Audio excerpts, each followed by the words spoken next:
Hello everyone, I welcome you all to Law Prep Tutorials official YouTube channel. My name is Advocate Manik Chaube. We are again here to discuss a very important issue, FCRA Amendment Bill 2026. March 25, 2026 को ये bill introduce होता है इन Lok Sabha. But before that, I want to let you know about FCRA 2010. ये act बनाया क्यों गया? देखो, हर एक लॉ का एक पर्पस होता है. उसके पीछे का पर्पस अगर आपको पता है तो आप बहुत इजीली उस लॉ को समझ सकते हो. एफसीआरए अब ये करता क्या है? ये फॉरेन मनी को कंट्रोल करता है. जो भी बाहर से डोनेशंस आ रहे हैं उनको कंट्रोल करता है. Just think of it as a watch dog. बाहर से जो भी फंडिंग्स आ रही है, फॉरेन मनी आ रहा है, उसको ये रेगुलेट करेगा. बस ये देखने के लिए कि अगर कोई भी बाहर से फॉरेन फंडिंग आ रही है वो कहीं नेगेटिव इन्फ्लुएंस तो पैदा नहीं कर रही इंडिया के इंटरनल मैटर्स में. The important point here is internal matters just like elections, social harmony. इसको भी इन्फ्लुएंस किया जा सकता है फॉरेन मनी से. तो इसी को कंट्रोल करता है आपका FCRA. नाउ एक तो आपको पर्पस समझ आ गया. लेट्स टॉक अबाउट ये किसके लिए बनाया गया है. ये NGOs के लिए, चैरिटेबल इंस्टीट्यूशंस के लिए, एज वेल एज इंडिविजुअल्स के लिए भी ये बनाया गया है. उनके पास अगर कोई भी फॉरेन मनी आता है तो उसको कंट्रोल करने के लिए ये एक्ट बैठा हुआ है.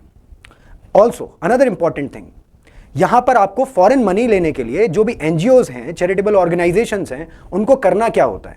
उनको बेसिकली एक सिंपल से मस्ट डूज फॉलो करने होते हैं. ये तो करना ही पड़ेगा.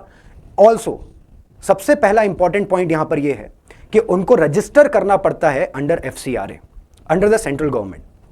सेकेंडली, जो भी फंडिंग आ रही है उसका 80% यूसेज वो करेंगे for the objective of the NGO and 20% जो यूज किया जाएगा it will be for admin cost. मतलब अपनी सैलरी जो आप एम्प्लॉइज को देते हो वो आप 20% अमाउंट से निकाल सकते हो. आउट ऑफ ऑल द 100% जो भी आपका अमाउंट आपको रिसीव हुआ है उसकी आपको एनुअल रिपोर्ट देनी होती है कि कहां पर आपने उस मनी को यूज किया. एक तो आपको बताना पड़ेगा कि कितना अमाउंट आपको रिसीव हुआ, एज वेल एज कहां पर आपने यूज किया, यह भी आपको बताना पड़ता है. Secondly and in fact last one, that कहीं भी अगर आपका अकाउंट है, जैसे एक नॉर्मल बैंक अकाउंट है एनजीओ का, तो उस बैंक अकाउंट में आप FCRA फॉरेन मनी को रिसीव नहीं कर सकते. आपको कहां पर रिसीव करना है? एक डेडिकेटेड बैंक अकाउंट होता है for FCRA and that is in Delhi. Delhi की ब्रांच है of state bank of India. Right now let's move on कि अब इंपॉर्टेंट पॉइंट क्या है आपका FCRA अमेंडमेंट बिल 2026. ये करता क्या है? ये स्वीपिंग पावर्स दे रहा है सेंट्रल गवर्नमेंट को. किस चीज के लिए? कि सेंट्रल गवर्नमेंट के पास इतनी ज्यादा पावर आ जाएगी कि वो बस रेगुलेट नहीं करेगा किसी एनजीओ को, वो कंट्रोल कर सकता है उसके पूरे के पूरे ट्रांजैक्शंस को. राइट जैसे पहले के टाइम पर क्या होता था, प्रायर टू 2026 अमेंडमेंट बिल, उससे पहले सेंट्रल गवर्नमेंट के पास बस रेगुलेट करने की पावर थी. बट अब रेगुलेट प्लस कंट्रोल दोनों चीजें की जा सकती हैं. तो सेंट्रल गवर्नमेंट के पास एक स्वीपिंग पावर्स बेसिकली आ गई है, एक कॉन्सेंट्रेटेड पावर आ गई है to control the all money जो बाहर से आ रहा है. Now again, is that draconian? Answer is yes, it is somewhat draconian. Now let's see कि ये पर्टिकुलर एक्ट करता क्या है. अब अमेंडमेंट करता क्या है? देखो, ये पहली बार अमेंड नहीं हुआ है. This is the 4th time it is getting amended. इस चीज को ध्यान से समझना. FCRA amendment bill 2026, 16,000 registered NGOs हैं इन टोटल. 22,000 करोड़ जो है एनुअल फॉरेन फंड्स आता है. 4th टाइम ये अमेंड हुआ है.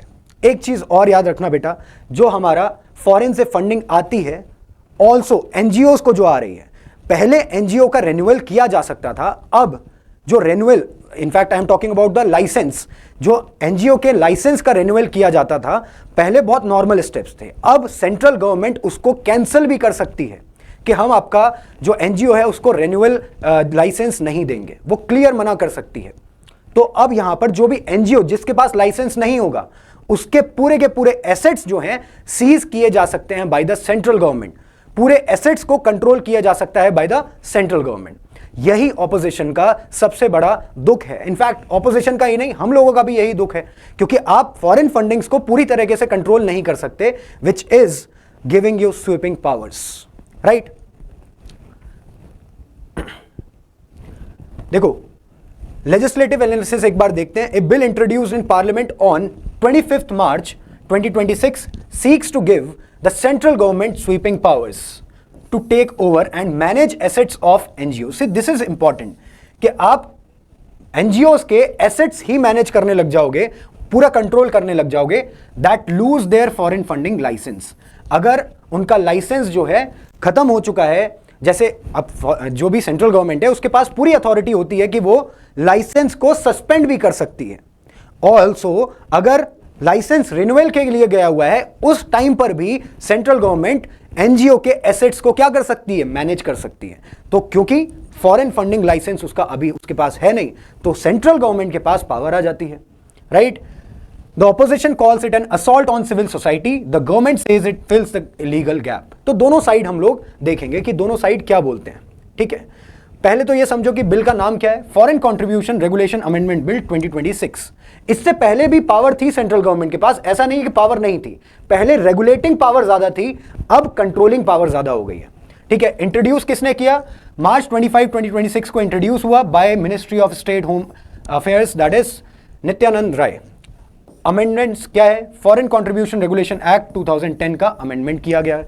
Ministry of home affairs, code change क्या है, डेजिग्नेटेड अथॉरिटी बनाई गई है. बेटा इस चीज को याद रखना, एनजीओ को कंट्रोल, एनजीओ के एसेट्स को मैनेज करने के लिए, कंट्रोल करने के लिए एक डेजिग्नेटेड अथॉरिटी बनाई गई है to manage assets of NGOs losing FCRA registration, right. Key concern क्या है कि automatic cessation of registration on expiry, possible government asset takeover. Now the problem is, this is the biggest problem, automatic suspend हो जाएगा registration अगर on expiry, तो उसके बाद government जो है एसेट पर कंट्रोल ले लेगी of NGO, right. Next is flash point Kerala. अब यहां इसी पॉइंट ऑफ टाइम पर क्यों लाया गया ये बिल, क्या लिखा है देखो, केरला के अंदर अपकमिंग स्टेट इलेक्शंस हैं, लार्ज क्रिश्चियन मिशनरी एनजीओज हैं वहां पर, तो उनको हो सकता है possibly central government license suspend कर दे एंड उसके बाद उनके एसेट्स को कंट्रोल करने लग जाए. ठीक है, आगे देखो, एफसीआरए के बारे में थोड़ा सा एक बार समझते हैं बेटा.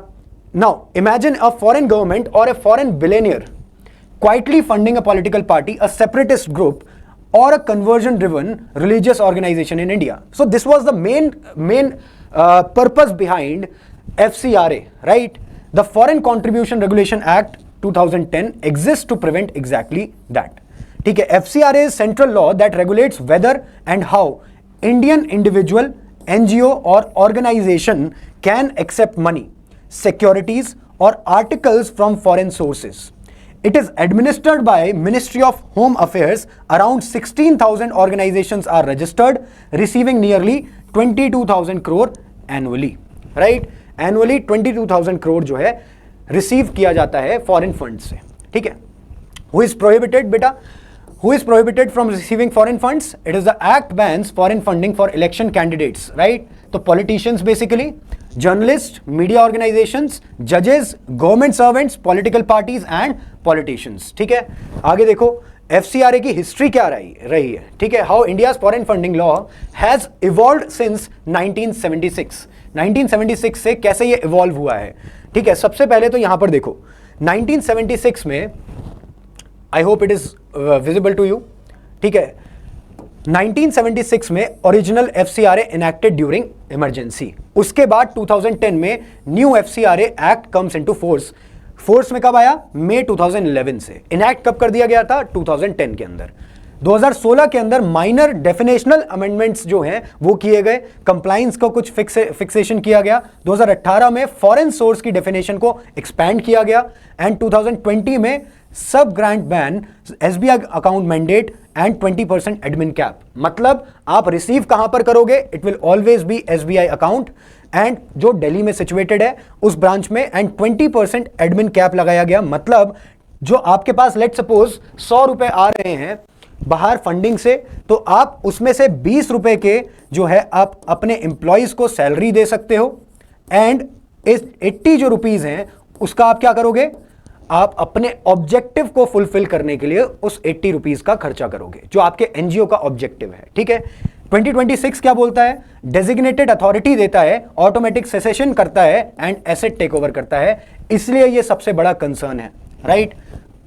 Also, FCRA did not emerge in a vacuum, right? India has had foreign contribution regulations since the emergency era.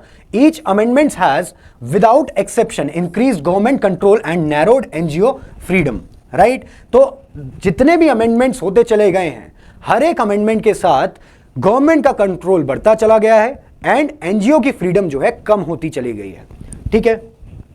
आगे देखो, the 2020 amendment was the most consequential before this, ठीक है? 2026 से ये जो अमेंडमेंट बिल लाया गया है, उससे पहले 2020 का जो अमेंडमेंट था वो सबसे कॉन्सिक्वेंशियल रहा है. It banned sub granting, that means NGOs can not pass foreign funds to other NGOs. मतलब एक एनजीओ ने कुछ अमाउंट रिसीव किया फॉरेन फंड से, लेट सपोज वो एफसीआरए के अंडर रजिस्टर्ड था, अब वही एनजीओ जो है किसी और दूसरे एनजीओ को ट्रांसफर कर दे रहा है फंड, तो क्या पर्पस फेल नहीं होगा एफसीआरए का? Answer is yes.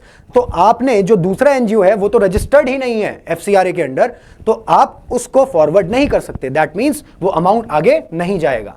तो अब सब ग्रांटिंग अलाउ नहीं की गई थी 2020 से. Mandated SBI New Delhi as the single FCRA account and slash the administrative expense cap from 50% से कितना किया था? 20%. पहले 50% जो है आप सैलरी में दे सकते थे या एडमिन को दे सकते थे, अब आपको सिर्फ 20% अमाउंट देना है of the total, right? 1000 of NGO lost their licenses as a result, ठीक है? आगे देखो, in 1976, original FCRA enacted during the emergency under Indira Gandhi to prevent foreign interference in Indian politics. First regulatory framework था ये.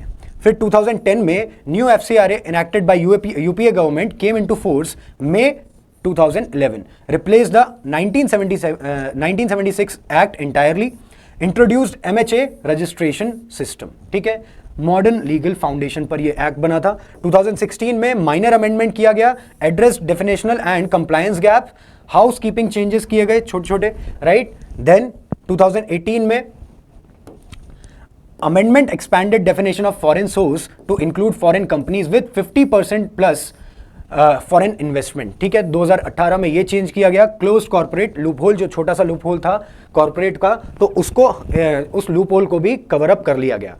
2020 में क्या किया गया? मेजर अमेंडमेंट किया गया, banned sub granting, mandated SBI New Delhi and cut admin cap from 50% to 20%. तो most restrictive yet 1000 lost license, है ना? आगे जो 2026 का जो हमारे लिए इंपॉर्टेंट है वो क्या बोलता है? न्यू अमेंडमेंट, डेजिग्नेटेड अथॉरिटी बनाई जाएगी, ऑटोमेटिक सेसेशन हो जाएगा एंड एसेट टेक ओवर किया जाएगा विच एक्सपेंडेड की functionary, right? Biggest controversy since 2020. आगे देखो, What does the 2026 bill actually propose? 5 key changes इसने propose किए हैं, ठीक है? The Foreign Contribution Regulation Amendment Bill 2026 was introduced in Lok Sabha on March 25, 2026 by Ministry of State Home Nityanand Rai on behalf of Home Minister Amit Shah. It proposes 5 substantive changes, major changes 5 जो है बताए गए. The first one is designated authority बनाई जाएगी. Government can take over and sell NGO assets after FCRA loss license, right? तो NGO का अगर कोई भी लाइसेंस रद्द होता है तो उसके बाद गवर्नमेंट उसके एसेट्स को कंट्रोल कर सकती है और बेच भी सकती है, that is what I am talking about कि कंट्रोल बढ़ चुका है, राइट? रेगुलेटरी तो चलो ठीक है, समझ आता है. रेगुलेट करना is not same as taking control over everything, ठीक है? सेकेंड इंपॉर्टेंट की चेंज क्या है? एक्सपैंडेड की functionary, directors, trustees, partners become personally liable. तो की फंक्शनरी मतलब जो भी इंपॉर्टेंट रोल प्ले कर रहे हैं उस पर्टिकुलर एनजीओ के अंदर, उनको डायरेक्टली लायबल किया जा सकता है, पर्सनली लायबल किया जा सकता है. Prior approval for probe, state police must get central government permission before investigating. तो अब पुलिस ऑफिसर को लेट सपोज किसी एनजीओ में इन्वेस्टिगेट करना होगा, एनजीओ से रिलेटेड कुछ इन्वेस्टिगेशन करनी होगी, तो उसको पहले प्रायर परमिशन रिक्वायर्ड है. किससे? सेंट्रल गवर्नमेंट से. Again I am talking about the control, right? Next is automatic cessation, that is registration dies the moment it expires, no grace period. So basically एक बार आपने रजिस्टर कराया तो generally देखो 5 साल का टाइम पीरियड होता है लाइसेंस का, ये भी याद रखना है ना. 5 ईयर्स का टाइम पीरियड होता है एक लाइसेंस को दोबारा रिन्यू कराने के लिए. तो आप एक बार में जब लाइसेंस लेते हो तो 5 साल तक आप उसको चला सकते हो. Now registration dies the moment it expires, तो बेसिकली जैसे ही आपका रजिस्ट्रेशन लाइसेंस एक्सपायर हुआ उसके बाद वो खत्म ही समझो, right. Next is reduced imprisonment, maximum jail term cut for from 5 years to 1 year, जो 5 साल की सजा थी अब उसको कट डाउन करके 1 साल कर दिया गया है, ठीक है। Now first one is change one, that is designated authority बेटा, that is designated authority, most controversial one. If an NGO's FCRA registration is cancelled, surrendered or expires without renewal, the government can appoint a designated authority, right? Designated authority appoint की जाएगी to take over, manage and even sell the assets created from foreign funds. Proceeds go to the consolidated fund of India, right? Consolidated fund of India में ये particular जो है consolidated fund of India में ये funds जो हैं चले जाएंगे, जो भी एसेट्स हैं उनका फंड्स जो है सारा का सारा चला जाएगा, ठीक है। Next clause 16A sub clause 7, the religious character of a place of worship must be maintained even under the designated authority management, right. Next देखो चेंज टू एक्सपैंडेड की फंक्शनरी, राइट, इट एक्सपैंडेड की functionary, directors, trustees, partners, कर्ता of HUF now included, office bearers of societies, trust, trade unions, personally liable for FCRA offences unless they prove innocence. Change 3, prior approval for investigation, state police must seek central government permission before investigating any FCRA complaint. Centralizes enforcement power entirely at the MHA level, Ministry of Home Affairs level, ठीक है। Fourth change क्या है, automatic cessation clause, that is registration automatically, just a minute, registration automatically loses validity on the expiry date if renewal is not processed, right? Even a government processing delay can trigger this, right? अब अगर government भी इस particular delay को कर रही है, हो सकता है, देखो भाई गवर्नमेंट ऑफिसेज में तो काम ऐसा ही होता है ना, स्लो प्रोसेस रहता है, तो उसके स्लो प्रोसेस की वजह से भी एनजीओ जो है फेस करेगा डिफिकल्टीज, राइट। एनजीओ जो है डिफिकल्टीज फेस करेगा। Kerala CM called this the most dangerous provision, right. Change 5 क्या है, रिड्यूस्ड इंप्रिजनमेंट, पहले मैक्सिमम जेल कितनी थी 5 साल की, अब कितनी हो गई है, इट इज 1 year, अब हो गई है इट इज 1 year, ठीक है। Let's move further. Rationalise penalties हो गई है साथ के साथ। Government frames this as liberalisation, ठीक है, गवर्नमेंट ने इस पर्टिकुलर चीज को बोला कि वो लिबरलाइज कर चुकी है इस पर्टिकुलर एरिया को, ठीक है। Why has this sparked a row, now opposition concerns, that is Kerala politics and the church, right? Within hours of the bill's introduction, Parliament erupted. Opposition parties called it malafide and undemocratic. Malafide मतलब क्या होता है बेटा? What do you understand by the term malafide?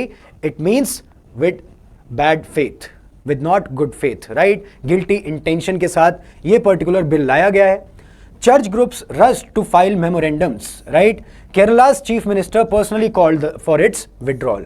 Next, आगे देखो, why Kerala is the epicenter now? Kerala epicenter है क्यों? ठीक है, first of all, the state with the most to lose from FCRA amendment 2026. Large network of Christian-run hospitals and schools funded by foreign church money, right? Catholic Church, CSI, and other bodies receive substantial foreign contributions. Kerala Assembly election due mid 2026 में political sensitivity at its highest point.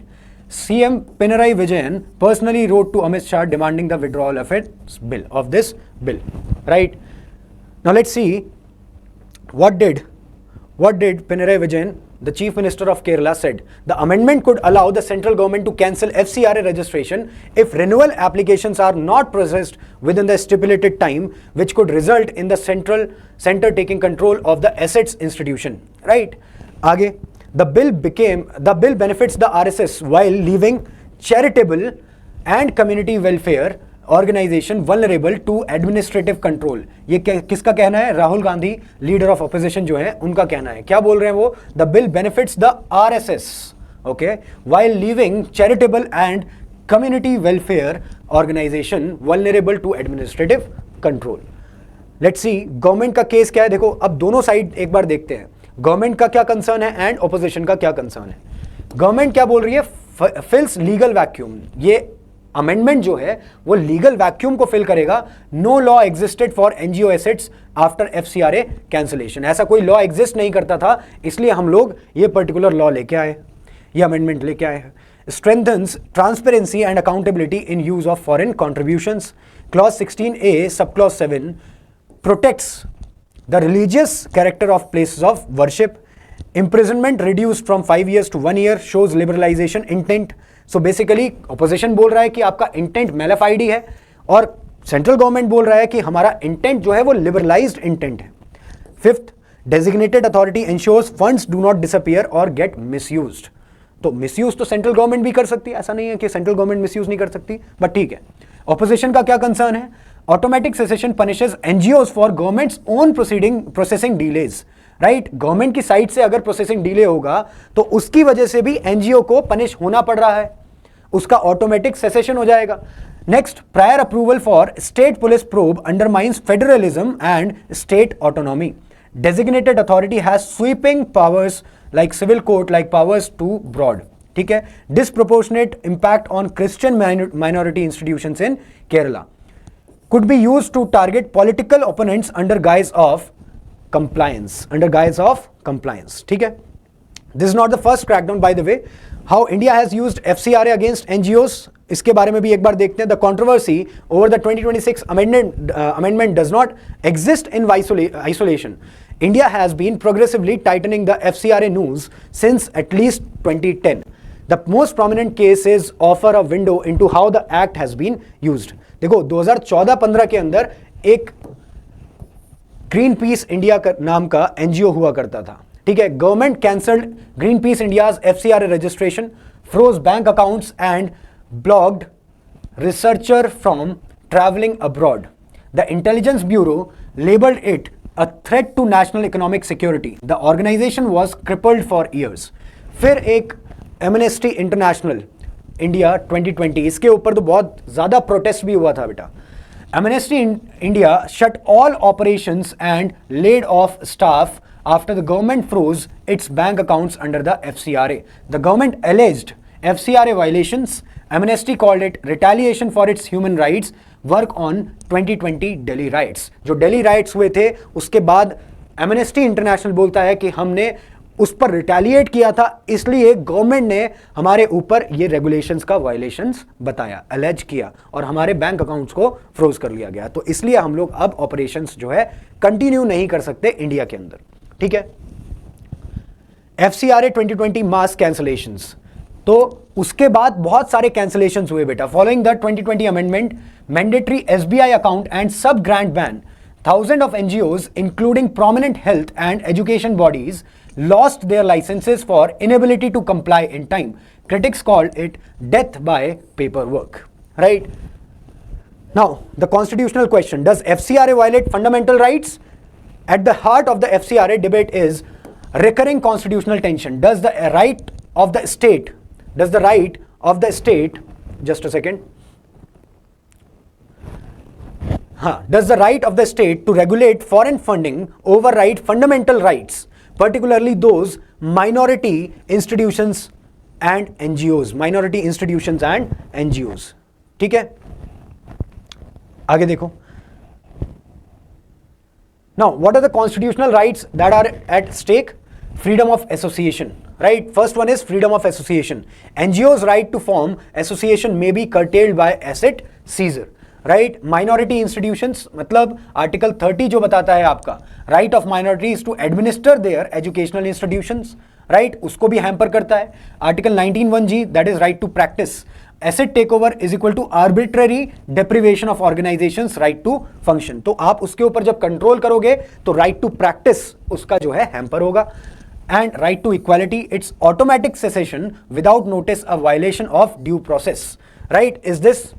तो आगे federal balance, centre versus state. Prior approval clause encroaches on state police powers. तो basically अगर state की ये power ही बचेगी नहीं कि वो इन्वेस्टिगेशन कर सकती है बिना प्रायर परमिशन के ऑफ सेंट्रल गवर्नमेंट, तो ये फेडरल बैलेंस जो इंडिया हमारा जो गवर्नमेंट सिस्टम है that is federal, right, it is not unitary. तो उस फेडरल बैलेंस को भी ये बिगाड़ेगा, राइट. आगे देखो, the supreme court upheld the 2020 FCRA amendments in Noel Harper versus union of India 2022, very important case law. क्या बोला था उसमें? Holding that restrictions on the channel of foreign funds do not per se violate fundamental right, do not per se violate fundamental right, ऐसा supreme court ने 2020 के amendment के लिए बोला था। However the 2026 amendments, particularly the automatic cessation and asset takeover, may invite fresh constitutional challenges on the grounds of due process and proportionality. Obviously, right? मतलब इस जब 2020 का अमेंडमेंट हुआ था तो उसके बाद भी एक केस सुप्रीम कोर्ट में गया था, तो चांसेस हैं 2026 का जो अमेंडमेंट बिल है उसको भी चैलेंज करने के लिए सुप्रीम कोर्ट में आपको प्रोसीडिंग्स देखने को मिलेगी। अब क्लैट के स्टूडेंट्स के लिए सबसे ज्यादा इंपॉर्टेंट क्या है? So this is a CLAT corner for you. What CLAT UG aspirants must know. First one, polity and governance से रिलेटेड कोर फैक्ट्स आपको जानने जरूरी है। FCRA एडमिनिस्टर्ड बाय, कौन करता है administer? That is ministry of home affairs, not finance ministry, याद रखना। इनैक्टेड 2010 में हुआ था, इनफोर्स कब आया? 2011, अमेंडेड 2016 में हुआ, 2018 में हुआ, 2020 में हुआ, एंड नाउ 2026 में बिल आया है अभी, राइट? आगे देखो, all foreign contributions to be received in a single SBI New Delhi designated account, right, after 2020, याद रखना। एडमिनिस्ट्रेटिव एक्सपेंस कैप कितनी हो गई है? 20%, पहले 50% थी, और foreign contribution received annually. Registration validity कितनी है बेटा? 5 years। This is very important, है ना, ये याद रखना है। Renewal must be filed at least 6 months before expiry. तो रेन्युअल जो है आपको 4.5 साल जैसे ही होंगे तभी आपको फाइल कर देना है, ठीक है।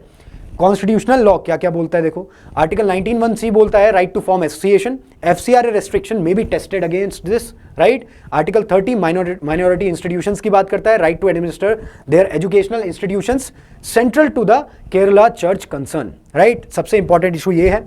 Article 19(1)(g) right to practice any profession की बात करता है, बट अब इस पर्टिकुलर बिल से क्या हो रहा है, इस पर्टिकुलर अमेंडमेंट से क्या हो रहा है? एसेट टेक ओवर किया जा रहा है which may amount to arbitrary deprivation, right.